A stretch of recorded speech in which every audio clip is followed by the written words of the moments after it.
नमस्कार प्यारे साथियों, आप सभी कैसे हैं। स्वागत है आप सभी का क्लब बेस्ट यूट्यूब में। प्यारे साथी, अभी हम लोग इस एशियन हिस्ट्री में पढ़ रहे थे। एशियन हिस्ट्री की तरफ हमने क्या पढ़ा? सिंधु घाटी सभ्यता, वैदिक सिविलाइजेशन पढ़ा, ठीक है। उसके बाद हर्यक पढ़ा, हर्यक वंश पढ़ा। उसके बाद शिशुनाग वंश पढ़ा, शिशुनाग वंश के बाद मैंने प्यारे साथी हमने 16 महाजनपद का पूरा विस्तार बताया था ना। उसके बाद हमने उसका जो कि प्रांत, उसके बाद राजधानी, उसका विशेषता बताया था, शक्तिशाली महाजनपद बताया था, सब बताया था, ठीक है। टोटली सब कुछ बता दिया। वहां से क्वेश्चन आएगा ना तो छूटेगा नहीं प्यारे साथी, ठीक है। तो आज हम लोग क्या पढ़ने वाले हैं? नंद वंश पढ़ने वाले हैं, ठीक है। देखो, नंद वंश पढ़ने वाले प्यारे साथी, इतिहास एशियन हिस्ट्री के अंदर हम लोग क्या नंद वंश पढ़ेंगे, और नंद वंश बड़ा ही जबरदस्त तरीके से आज हम लोग जानेंगे, ठीक। तो मेरे प्यारे साथी, आप एक चीज ध्यान रखना कि नंद वंश पढ़ने से पहले आप एक ध्यान रखना कि इससे पहले जो वीडियो आप लोग नहीं देखोगे, हर्यक वंश, शिशुनाग वंश, 16 महाजनपद, उसे जरूर देखना। उसे देखने के बाद आपको नंद वंश आपको आसानी से समझ में आ जाएगा। बहुत ही अच्छे वर्ड में, बहुत ही मतलब सरलता भाव में आपको समझाने की कोशिश कर रहा हूँ, ठीक है। आपको आसान से समझ में आ रहा है मेरे प्यारे साथी। आपका कमेंट बॉक्स से देखकर, कमेंट में जो लिखा होता है उसे देखकर बड़ा खुशी होती है, ठीक है। यानी ये वीडियो आप लोग देख रहे हो, आप लोग पढ़ रहे हो, आप लोग मेहनत कर रहे हो। उत्तर प्रदेश पुलिस बनने के लिए आप लोग बहुत ही ईमानदारी और कर्मठशील योग्य, ठीक है। बात समझ रहे हो? अपने आप को ये सलाह दो, अपने आप को सराहना दो कि आप योग्य हो और अच्छे तरीके से आप उत्तर प्रदेश पुलिस को निकाल सकते हो, ठीक है। इतना तो करना ही पड़ेगा, ठीक है। इसके अलावा आप केवल भरोसा करो प्यारे साथी। मैं बता दे रहा हूँ, प्रीवियस ईयर क्वेश्चन करा ही रहा हूँ, उसके बाद मैथ चल ही रहा है, उसके बाद जीएस चल रहा है। आपको जल्दी उत्तर प्रदेश पुलिस, और उसके बाद पॉलिटिकल आपको जल्दी पूरे पॉलिटिकल को अनुच्छेद के अंतर्गत पूरा बताऊंगा, ठीक है। अनुच्छेद केवल अनुच्छेद ही बताऊंगा प्यारे साथी, जो कि हमें जहां से क्वेश्चन देखने को मिलते हैं, ठीक। चलो हम लोग करते हैं शुरुआत आज का। हम लोग पढ़ेंगे एशियन हिस्ट्री के अंतर्गत हम लोग नंद वंश पढ़ेंगे। इससे पहले हमने हर्यक वंश और शिशुनाग वंश पढ़ लिया था, ठीक है। चलो हम लोग शुरुआत करते हैं, मेरे साथी, ठीक है। आ रहा है। चलो आज हम लोग क्या पढ़ेंगे? आज हम लोग पढ़ने वाले हैं प्यारे साथी, आज हम लोग पढ़ेंगे नंद वंश। क्या पढ़ेंगे प्यारे साथी? नंद वंश पढ़ेंगे, ठीक है। और इस नंद वंश के अंतर्गत प्यारे साथी हम लोग जानते हैं कि जो हम लोगों का 16 महाजनपद के अंतर्गत था, ठीक है। मगध के अंतर्गत था। मगध अंतर्गत हर्यक वंश, शिशुनाग वंश, नंद वंश आता है, ठीक है। उसके बाद आपका आएगा मौर्य वंश, ठीक। तो आज हम नंद वंश के अंतर्गत पढ़ेंगे। और नंद वंश के अंतर्गत प्यारे साथी आपको मैं बताना चाहता हूँ, नंद वंश के अंतर्गत जो शासक आते हैं, शासक के बारे में पहले जान लीजिए, ठीक है। पहला तो आपका आएगा महापद्म नंद, ठीक है। महापद्म नंद, ठीक है। महापद्म नंद, ठीक है प्यारे साथी। अच्छा, दूसरा सर, दूसरा आएगा आपका सर पंडुक। कौन आएगा? पंडुक, ठीक है प्यारे साथी, ध्यान से समझना, ठीक है। तीसरा आएगा आपका पंडुक गति। क्या आएगा सर? पंडुक गति, ठीक है। पंडुक गति, ये हम शासक का नाम बता रहे हैं। किसका नाम बता रहे हैं? शासक कि कितने, मतलब नंद वंश में कितने ऐसे शासक है राज्य किए, ठीक है। पंडुक गति। उसके बाद भूतपाल का नाम आप लोग सुनेंगे सर, भूतपाल, ठीक है। भूतपाल का नाम बताएंगे हम लोग, आगे चर्चा करेंगे। भूतपाल के बाद प्यार हम लोग क्या करेंगे प्यारे साथी? राष्ट्रपाल की बात करेंगे हम लोग, राष्ट्रपाल की बात करेंगे प्यारे साथी, ठीक है। राष्ट्रपाल, यहाँ पे राष्ट्रपाल है प्यारे साथी, थोड़ा सा, ठीक है। यहाँ पे बात करेंगे हम लोग राष्ट्रपाल की, ठीक है। राष्ट्रपाल की बात करेंगे। देखो एक एक चीज को बता रहा हूँ, एक एक चीज को समझा रहा हूँ। एक जब आप नहीं समझ पाएगा ना, तो हमें उम्मीद है कि इतनी सरलता भाषा में मैं आपको समझा रहा हूँ, तो हमें उम्मीद है कि आपको समझ में आएगा। वीडियो को देखेंगे, लाइक शेयर सब्सक्राइब और सपोर्ट जरूर करेंगे, ठीक है। भूत राष्ट्रपाल के बाद फिर प्यारे साथी अगर उसी के अंतर्गत, ठीक है, ये दूसरा हो गया, ये तीसरा हो गया, ये चौथा हो गया, और ये पांचवा हो गया, ठीक है, राष्ट्रपाल। फिर ये 6 नंबर हम बात करेंगे गोविंद शाड़क। क्या बात करेंगे सर? गोविंद शाड़क, ठीक है। गोविंद शाड़क, ये हो गया 6। और मेरे साथी अगला, अगले की बात करेंगे, हम बात करेंगे गोविंद शाड़क के बाद 10 सिद्धक। क्या बात करेंगे सर? 10 सिद्धक, ठीक है। 10 सिद्धक की बात करेंगे, सिद्धक की बात करेंगे। उसके बाद आप एक नाम सुने होंगे सर, कैवर्त की बात करेंगे। कैवर्त के बाद बात करेंगे सर 9वां नंबर घनानंद की बात करेंगे। किसकी बात करेंगे सर? घनानंद, ठीक है। देख लो, ये नंद वंश में जो कि शासक का नाम हमने बताया, महापद्म, पंडुक गति, भूतपाल, राष्ट्रपाल, गोविंद शाड़क, 10 सिद्धक, कैवर्त और घनानंद। घनानंद जो होता है प्यारे साथी, एक नंद वंश का अंतिम शासक है। नंद वंश का क्या प्यारे साथी? नंद वंश का एक अंतिम शासक माना जाता है, ठीक है। अंतिम शासक माना जाता है, ठीक है। अंतिम शासक, ठीक है। नंद वंश का अंतिम शासक ही माना जाता है, ठीक। इतनी बातें आगे समझ में प्यारे साथी। चल अच्छा, आओ हम लोग शुरुआत करते हैं। अब नंद वंश की चलते हैं, ठीक है। हम लोग नंद वंश के बारे में बात करें, सबसे पहले जानिएगा कि अगर हम बात करें प्यारे साथी, तो आप ये जानते हो कि जो शिशुनाग वंश है, ठीक है, शिशुनाग वंश था, शिशुनाग वंश, ठीक है। शिशुनाग वंश के बाद पुराणों में बताया गया है, शिशुनाग वंश के बाद किसका आता है सर? नंद वंश का उदय होता है। ठीक है, नंद वंश का क्या होता है प्यारे साथी, उदय होता है। इतनी बातें ध्यान रखना, नंद वंश का क्या होता है, उदय होता है। ठीक है, लेकिन ये बात बताई गई प्यारे साथी कि पुराणों में बताया गया है, किसमें, पुराणों में बताया गया है कि पुराणों में प्यारे साथी, पुराणों में ये बताया गया है कि शिशुनाग वंश के बाद, ठीक है, शिशुनाग वंश के बाद, शिशुनाग वंश के बाद, नाग वंश के बाद शूद्रों का शासन चलेगा। किसका प्यारे साथी, शूद्रों का शासन चलेगा। ये किसमें बताया गया है प्यारे साथी, ये बताया गया है पुराणों में। किसमें बताया गया है, पुराणों में बताया गया है कि शिशुनाग वंश के बाद शूद्रों का शासन चलेगा। ठीक है, शूद्रों का क्या चलेगा, शासन चलेगा, ये बताया गया है, आपके पुराणों में बताया गया है। ठीक, अच्छा दूसरी बात बताऊं आपको प्यारे साथी, नंद वंश के अंतर्गत ही मैं आपको चर्चा करने वाला हूं प्यारे साथी। आज भी बहुत ही जबरदस्त तरीके से आपको समझाने वाला, बहुत अच्छे तरीके से आपको बताने वाला हूं। मेरा सपोर्ट करो प्यारे साथी, हम आपका सपोर्ट करें, आप मेरा सपोर्ट करो, मैं अच्छे तरीके से समझाऊंगा। ठीक है, अब पुराणों में शिशुनाग वंश के बाद शूद्रों का शासन चलेगा, ऐसा इन्होंने बताया, पुराणों में लिखा गया है। ठीक, दूसरी बात समझो। अब आओ, अब हम बात करेंगे सीधा महापद्म की बात करेंगे। किसकी बात करेंगे, हम बात करेंगे सर महापद्म की। ठीक है, बड़ा ध्यान समझो। अब बात करेंगे हम लोग सर महापद्म नंद की बात करेंगे। ठीक है, महापद्म नंद की हम लोग बात करेंगे, महापद्म नंद। ठीक है, अब देखो महापद्म, इतनी बातें समझ में आ गया। चलो सर अब महापद्म नंद के बारे में समझो। ठीक है, डेट हमने बता दिया है सर, डेट से हमने आपको भेंट भी कराया है, आपको याद होगा। अगर महापद्म नंद की मैं बात करूं प्यारे साथी, तो ये क्या होता है सर, ये आप एक चीज ध्यान रखना कि नंद वंश का ये संस्थापक माना जाता है। क्या माना जाता है प्यारे साथी, ये नंद वंश का संस्थापक माना जाता है। कौन माना जाता है, संस्थापक माना जाता है। ठीक है, संस्थापक माना जाता है। ठीक है, चल ये नंद वंश का संस्थापक माना जाता है महापद्म। ठीक है, महापद्म किसका जो सर हत्या करता है, आप जानते हो सर, नाग दशक का। क्या सर, नाग दशक का ये हत्या कर, ठीक है, नाग दशक का हत्या कर, जो शिशुनाग वंश का अंतिम शासक है। ठीक है, ये क्या है प्यारे साथी, हम यहाँ लिख दे रहे हैं। ठीक है, ये है शिशुनाग वंश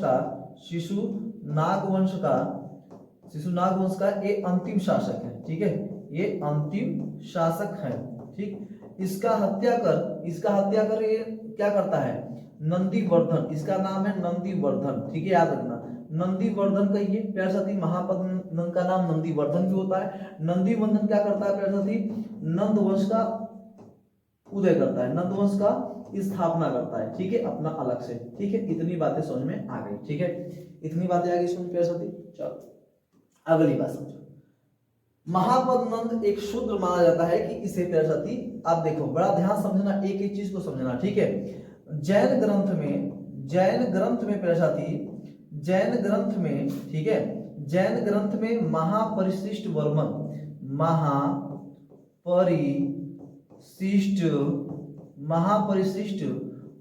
में, जैन ग्रंथ है महापरिशिष्ट वर्मन में महापद्म नंद को मेरे साथी इसे नापित बताया गया है। क्या बताया गया है सर, नापित बताया गया, यानी नाई का लड़का बताया गया। किसका, नाई का ये लड़का बताया गया है।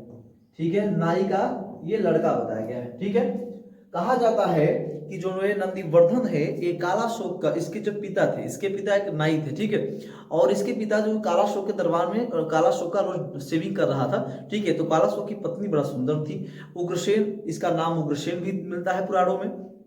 ठीक है, महाबोधि में प्यारे साथी कहा जाता है कि इससे नंदीवर्धन कालाशोक की पत्नी से प्रेम होता है, जिसे उसके 8 पुत्र थे। 8 पुत्रों को मारने के बाद वो अपने कालाशोक की पत्नी को मारने के बाद एक नए वंश का उदय करता है नंदीवर्धन। ठीक है, ये हमने बता दिया था। ठीक, अच्छा दूसरी चीज अगर मैं प्यारे साथी बताऊं, जैन ग्रंथ में इसे माना गया है। अच्छा दूसरी बात, अगर हम बात करें सर बौद्ध ग्रंथ की मैं बात करूं सर, बौद्ध ग्रंथ की अगर मैं बात करूं कि बौद्ध ग्रंथ महावंश टीका में, महावंश टीका में बात करूं, महावंश टीका में ये माना गया है प्यारे साथी, इसे डाकुओं का, क्या माना गया है सर, डाकुओं का गिरोह के सेनापति, गिरोह का सेनापति माना गया है। ठीक है, सेनापति माना गया है। किसे सर, किसे माना गया है, नंदीवर्धन को माना गया है। ठीक है, इतनी बातें आगे समझ में। चलो अच्छा दूसरी बात समझो प्यारे साथी, दूसरी बातें आ जाओ, दूसरी बात। और इसे देखो क्या क्या माना गया। अगर मैं बात करूं सर पुराणों में, ठीक है, पुराणों में अगर मैं बात करूं, पुराणों में इसे उग्रसेन माना गया है। क्या माना गया सर? उग्रसेन। ये बड़ा उग्र टाइप का बंदा था, ठीक है, उग्रसेन। और इसे माना गया है सर पुराणों में। और दूसरी बात, यह एक जैन मत था। इसके अंदर जैन धर्म को मानता था। किसको मानता था सर? ये जैन धर्म को मानता था, ठीक है, यानी जैन अनुयायी था ये, ठीक है। इतनी बातें ध्यान रखना, जैन अनुयायी था ये। और पुराणों में उग्रसेन माना गया इसे, ठीक है। और अगर महाबोधि वंश में मैं बात करूं कि अगर बोधि वंश की मैं बात करूं, महाबोधि वंश की मैं बात करूं प्यारे साथी, महाबोधि वंश की मैं बात करूं, महाबोधि वंश में इसे पद्मसेना माना गया है, पद्मसेना कहा गया है, पद्मसेना। पद्मसेना क्यों माना गया है प्यारे साथी? क्योंकि इसके पास इतनी विशाल सेना थी, कहा जाता है कि इसके पास इतनी विशाल सेना थी, इसलिए से पद्मसेना का नाम दिया गया है, ठीक है। चलो अगले, इतनी बातें आ रही, एक एक चीज को समझा रहा हूँ प्यारे साथी, एक एक चीज समझा रहा हूँ। आपको उम्मीद है कि हमें उम्मीद है कि आपको ये समझ में आ रहा है, ठीक है। अच्छा, अगर मैं बात करूं सर अगली की मैं बात करूं, अब हो गया महाबोधि वंश, पुराणों, बौद्ध ग्रंथ, जैन ग्रंथ, सबकी बात हो गया, सब बात आपको समझ में आ गई। अच्छा, अगर मैं यहाँ पे अगली की मैं बात करूं प्यारे साथी, तो इसका कहा गया है कि सर ये एक क्षत्रिय, कहा जाता है कि इसके जो पिता थे, इसके पिता, अब ध्यान सुनो, इसके जो पिता थे प्यारे साथी, इसके पिता क्षत्रिय थे। क्या थे? इसके पिता एक क्षत्रिय थे। और इसकी जो माता थी प्यारे साथी, माता माना जाता है, इसकी जो माता थी एक शूद्र थी। क्या थी? एक शूद्र थी। तो इनके गर्भ से पैदा हुआ, और जिसे हम लोग क्या कहते हैं? अपशद। क्या कहते हैं प्यारे साथी? अपशद कहते हैं। यानी शूद्र महिला और पिता क्षत्रिय के गर्भ से जो पैदा होता है उसे अपशद का नाम देते हैं। क्या देते हैं? अपशद का नाम देते हैं। ये बात ध्यान रखना प्यारे साथी, ये हिंदी में भी कई बार पूछा गया है, जीएस में भी आपके कई बार एग्जाम में भी देखने को मिला है, ठीक है। इतना बात है, अब इसे ध्यान रखना, ठीक। दूसरी बात थी, आप लोग ध्यान रखिएगा, एक चीज को ध्यान रखिएगा, ठीक है। बड़ा अच्छे तरीके से मैं समझाने की कोशिश कर रहा हूँ। ये इतिहास है, ठीक है। अपनी इतिहास बनाने के लिए बरसाती आपको मेहनत करना पड़ेगा, ठीक है। अपने इतिहास बनाने के लिए मेहनत करना पड़ता है, हर एक चीज को मेहनत करना पड़ता है। हर कोई क्षेत्र कोई भी हो, क्षेत्र कोई भी हो, ठीक है। एंजॉय क्षेत्र वाला हो, चाहे वो पढ़ाई क्षेत्र वाला हो, चाहे किसी वर्ग कोई भी करो, लेकिन आपको मेहनत तो हर क्षेत्र में करना पड़ता है, हर क्षेत्र में, ठीक है। तो देखो, चलो अब मैं बताऊं प्यारे साथी, ये जो महापद्मन था, ये स्वयं को क्या मानता था? स्वयं को जानते हो? स्वयं को एक राट मानता था। क्या मानता था? एक राट, ठीक है, एक राट मानता था। एक राट मतलब स्वयं को, एक राट मतलब पृथ्वी का राजा। इसे ये मानता था प्यारे साथी कि ये पृथ्वी का क्या है? ये पृथ्वी का, ये पूरे पृथ्वी का क्या है? राजा है, ठीक है। ये पूरे पृथ्वी का राजा मानता था अपने आप को। कौन सा? ये मानता था कौन? महापद्मन, ठीक है, महापद्मन, ठीक है। अच्छा, महापद्मन नाम क्यों पड़ा सर? महापद्मन नाम क्यों पड़ा? क्योंकि इसके पास विशाल सेना थी, ठीक है, इसीलिए इसका नाम महापद्मन पड़ा। अच्छा, इसका एक मंत्री था सर, महापद्मन का प्यारे साथी, महापद्मनंद का एक मंत्री था। इसका एक मंत्री था प्यारे साथी, मंत्री का नाम था कल्पक। क्या नाम था? कल्पक, ठीक है, कल्पक। इसके मंत्री का नाम था कल्पक। और कल्पक की सहायता से प्यारे साथी, कहा जाता है कि कल्पक की सहायता से प्यारे साथी, सहायता से ये पूरे क्षत्रियों का नाश करता है, पूरे क्षत्रियों का ये नाश करता है। क्षत्रिय का क्या करता है प्यारे साथी? ये नाश करता है। जैसे आप जानते होंगे प्यारे साथी कि पूरे संसार में अगर इस पृथ्वी कहा जाए तो आप परशुराम का नाम सुनोगे। परशुराम ने एक ठाना था प्यारे साथी कि उसने ठान लिया था कि पूरे क्षत्रियों का जब तक हम नाश नहीं करेंगे तब तक हम चैन से रहने वाले नहीं, ठीक है। तो उसी प्रकार महापद्मनंद ने भी यह ठान लिया था कि पूरे धरातल से हम क्षत्रियों का नाश कर देंगे। क्या कर देंगे? नाश कर देंगे, ठीक है। तो उसने अपने मंत्री कल्पक की सहायता से क्षत्रियों का क्या करना शुरू कर दिया? नाश करना, उनसे युद्ध करना शुरू कर दिया, ठीक है। और भाई इसके पास विशाल सेना थी। इसकी क्या थी? विशाल सेना थी प्यारे साथी, ठीक है।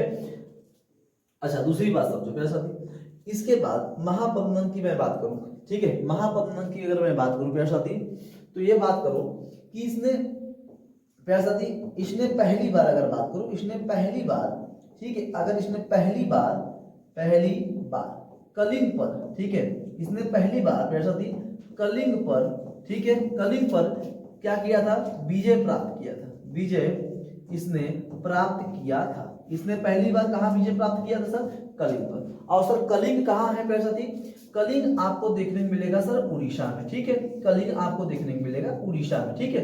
उड़ीसा में कलिंग पर पहली बार इसने क्या किया था प्यारे साथी, इसने युद्ध किया था और कलिंग को अपने साम्राज्य में हासिल कर लिया था, यानी मिला लिया था, ठीक है।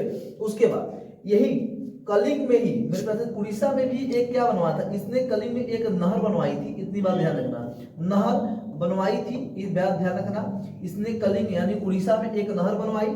और प्यारे साथी एक चीज और ध्यान रखना, प्यारे साथी एक बात ध्यान रखना, ठीक है। और इसी कलिंग से, ठीक है, याद रखना कि इसी कलिंग से प्यारे साथी, कलिंग से इसने एक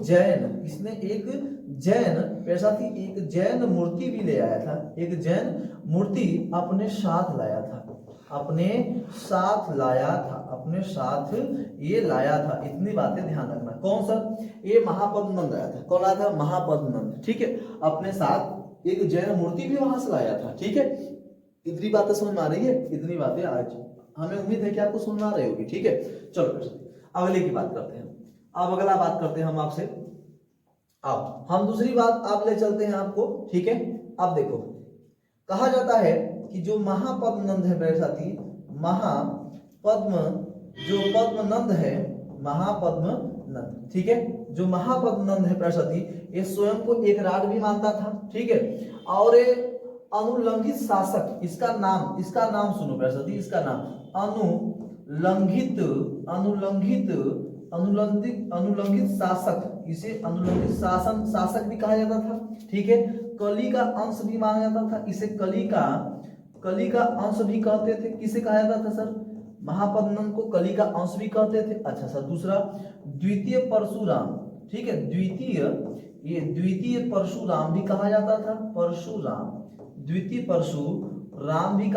द्वितीय परशुराम भी कहा जाता था, अच्छा अपरो परशुराम भी कहा जाता था, इसे अपरो परशुराम भी कहा जाता था, प्यारे साथी, ठीक है। अपरो परशुराम के नाम से जाना जाता था, कौन सर, आपके महापद्मनंद, ठीक है। उसके बाद प्यारे साथी इसका अपरो परशुराम के बाद इसे भार्गव भी कहा जाता था, क्या कहा जाता था, भार्गव के नाम से भी जाना जाता था, ठीक है। उसके बाद इसे सर्वछत्रक नाशक भी कहते थे, सर्वछत्रक, ठीक है, सर्वछत्रक नाशक भी कहा जाता था, किसे सर, महापद्मनंद को, किसको, महापद्मनंद को कहा जाता था, ठीक है। सर्वछत्रक नाशक के नाम से भी इसे हम लोग जानते थे, महापद्मनंद को, ठीक है। इतनी बातें समझ में आ गई। चलो इसने पहली बार विजय कहाँ प्राप्त किया था प्यारे साथी, इसने पहली बार कलिंग पर विजय प्राप्त किया था। अच्छा सर, चलो आओ मैं आपको ले चलता हूँ, ठीक है, कहाँ ले चलता हूँ, तारों के शहर में नहीं प्यारे साथी, ठीक है, आपको महापद्मनंद के साम्राज्य विस्तार की ओर ले चलता हूँ, तारों के शहर नहीं जाना है आपको, ठीक है। अभी हमको पढ़ना है उत्तर प्रदेश पुलिस में, ठीक है। चलो आओ हम आपको, चलो प्यारे साथी आ जाओ, ये हम बनाते हैं आपका प्यारा सा छोटा सा अच्छा सा भारत का मैप, ठीक है। चलो आ जाओ, थोड़ा सा हम लोग चलते हैं, ठीक है प्यारे साथी, ये हमारा, ठीक है, ये हमारा भारत प्यारा सा, ठीक है। चलो आ जाओ, भारत में चलते हैं हम लोग, भारत की ओर चलते हैं प्यारे साथी, बड़ा ध्यान समझो, ये हम विस्तार इसके बता रहे हैं, महापद्मनंद का विस्तार बता रहे हैं प्यारे साथी, ठीक है। इसका विस्तार प्यारे साथी, अगर दक्षिण की मैं बात करूं, दक्षिण में गोदावरी नदी तक, कहां तक प्यारे साथी, दक्षिण में गोदावरी नदी तक, ठीक है, नदी तक था इसका विस्तार, ठीक। अच्छा यहाँ क्या था, अश्मक, ठीक है, अस्मक, ठीक है, दक्षिण में अस्मक तक इसका विस्तार था। दूसरी चीज समझो, बड़ा ध्यान समझो, एक चीज को बता रहा हूं, ठीक है, बड़ा ध्यान समझो प्यारे साथी, ठीक है। चलो आ जाओ, चलते हैं अपने कलर पे चलते हैं, ठीक है। तो अस्मक के बाद आप जानते हो सर, उड़ीसा तक भी इसका विस्तार था, हाँ सर। उसके बाद आप जानते हो जिसे हम लोग काशी कहते हैं, क्या कहते हैं, काशी, ठीक है, इसे काशी भी कहा जाता है, क्या, काशी भी कहा जाता है प्यारे साथी, काशी, ठीक है। चल यहाँ पे क्या था प्यारे साथी, कौशल था, क्या था, कौशल, ठीक है। इक्ष्वाकु, जिसे इक्ष्वाकु कहा जाता है, क्या कहता है, इक्ष्वाकु, ठीक है। यहीं पे आप जानते हो सर प्यारे साथी, अंग भी था, ठीक है, अंग मगध में था ही, मगध में तो ये था ही, ठीक है। इसका तो प्यारे साथी ये तो आप मगध का नाम सुने होंगे, ठीक है, ये मगध में था ही, ऑलरेडी मगध में ही राजगद्दी में बैठा था नहीं, हाँ सर बैठा था। चल और यहाँ पे चलो वज्जी में आ जाओ, कहाँ पे, वज्जी में, ठीक है। वज्जी को हम लोग जानते हो सर वैशाली, विदेह या मिथिला, ठीक है, विदेह या मिथिला के नाम से भी जानते थे। यहाँ तक भी इसका शासन था, किसका सर, महापद्मन का, ठीक है। आओ अब चलते हैं कुरु में, कुरु तक भी इसका शासन था। सूरसेन, क्या नाम सुने हो, सूरसेन तक भी इसका शासन था, सूरसेन में भी इसका शासन था, ठीक है। अब आ जाओ है, ठीक है। है मतलब जानते हैं अवंती वाला क्षेत्र जो है, अवंती में एक क्षेत्र था माहिष्मती, क्या नाम था मतलब, माहिष्मती, ठीक है। माहिष्मती तक भी इसका क्षेत्र था, ठीक है। वत्स का नाम सुनोगे प्रजाति, वत्स का नाम सुनोगे यहाँ तक। अब देख लो इसका विस्तार देख लो, अब विस्तार देख लो, यहाँ से मगध से लेकर पूरा यहाँ तक दक्षिण में, ये सब किसका विस्तार है, ये सब किसका विस्तार है, ये टोटल किसका विस्तार है प्रजाति, एक पूरा का पूरा आपको महापद्मन का विस्तार माना जाता है, ठीक है। अब तो सोच लो इतना इसका विस्तार लंबा चौड़ा था, इसीलिए प्यारे साथी, इसीलिए इसे उत्तर भारत का, क्या उत्तर भारत का महान सम्राट माना जाता है, महान सम्राट माना जाता है, ठीक है। महान सम्राट माना जाता है, महान सम्राट माना जाता है। ये पॉइंट नोट करो, ये पॉइंट नोट करो। इसीलिए उत्तर देख लो, पूरे उत्तर भारत पे इसने अधिकार किया है कि नहीं, हाँ सर किया है, उत्तर भारत पे अधिकार किया है ना, हाँ सर, ये पूरा उत्तर भारत पे अधिकार कर लिया। सोच लो इतना जबरदस्त तरीके से था ये शासक, अपने आप को मानता था, ठीक है। जिसके पास 2 लाख पैदल सेना हो, ठीक है, 20,000 अश्वरोही, 20,000 जो कि हाथी इतना ज्यादा हो, तो बताओ उसके उससे कुछ जीतेगा नहीं ना। चलो इतनी बातें समझ में आ गई, चलो अगली बात समझो, अगली बातें समझो मेरे साथी, अगली बातें, ठीक है। अगला चीज हम लोग जानने वाले हैं, क्या जानने वाले हैं सर, इसके आप कहा जाता है कि महापद्मन था, जो पद्म जो नंद था प्यारे साथी, महापद्मन था, उसके 8 पुत्र थे। कितने पुत्र थे, 8 पुत्र थे, ठीक है, 8 पुत्र, 8 पुत्र थे। 8 पुत्र में सबसे जो लास्ट वाला तो घनानंद, ठीक है, एक घनानंद को माना जाता है, ठीक है, घनानंद को माना जाता है, 8 पुत्रों में घनानंद को माना जाता है, ठीक है। अब हम लोग बात करेंगे इतना महापद्मनंद के बारे में, अगर आप जान चुके होगे, इतना अगर आपको समझ में आ चुका होगा प्रसादी, तो हमें उम्मीद है कि आपको आसानी से बातें समझ में आ जाएगी, ठीक है। अब चलते हैं हम लोग घनानंद की ओर। घनानंद, आज हम लोग नंदवंश को समाप्त करते हैं, घनानंद की ओर चलते हैं। कहाँ चलते हैं सर, घनानंद की ओर। इतनी बातें आ गई ना, हाँ सर। चलते हैं हम लोग घनानंद की ओर, हम लोग आ जाओ प्यारे साथी, चलते हैं घनानंद की ओर। घनानंद, ठीक है, चलो प्यारे साथी, घनानंद की अगर मैं बात करूं प्यारे साथी, तो घनानंद को अग्रसेन कहा जाता है, ठीक है, अग्रसेन, अग्रसेन के नाम से जाना जाता है, ठीक है। उसके बाद अग्रसेन, अग्रसेन के नाम से भी जाना जाता है। उसके बाद प्यारे साथी जयंत्रमीय के नाम से जाना जाता है, जयंत्रमीय के नाम से भी जाना जाता है घनानंद को, ठीक है, घनानंद को जाना जाता है, ठीक है। उसके बाद ध्यान समझो, इसके बाद घनानंद की मैं बात करूं तो घनानंद ये नंद वंश का प्यारे साथी, ये नंद वंश का ये अंतिम शासक माना जाता है। क्या माना है, अंतिम शासक माना जाता है, ठीक है। नंद वंश का अंतिम शासक ये माना जाता है, ठीक है प्यारे साथी, ये नंद वंश का अंतिम शासक माना जाता है, ठीक है। उसके बाद कहा जाता है कि जो घनानंद के समय में, ठीक है, घनानंद के समय में ही प्यारे साथी, ठीक है, घनानंद के समय में ही सिकंदर ने क्या किया था प्यारे साथी, सिकंदर ने आक्रमण किया था, ठीक है, आक्रमण किया था, ठीक है, आक्रमण किया था। किसके समय में सर, घनानंद के समय में ही। अच्छा, इसी के जब समय में सर, घनानंद के समय में जब सिकंदर आक्रमण करता है ना, तो उसी समय चाणक्य का नाम, कौटिल्य का, विष्णुगुप्त का नाम सुने होंगे आप। इसी समय में क्या होता है, ये जब मगध गद्दी बैठता है तो इतना ये मोह विलास में इतना ज्यादा मगन रहता है मेरे प्यारे साथी, कि इससे साम्राज्य से मतलब नहीं है। बाप का बनाया सब कुछ था ही, बाप का बनाया सब कुछ है इन नालायकों को। जब बाप को बनाया सब कुछ था तो क्या करेगा, बाप को बनाया हुआ सब कुछ लुटाएगा।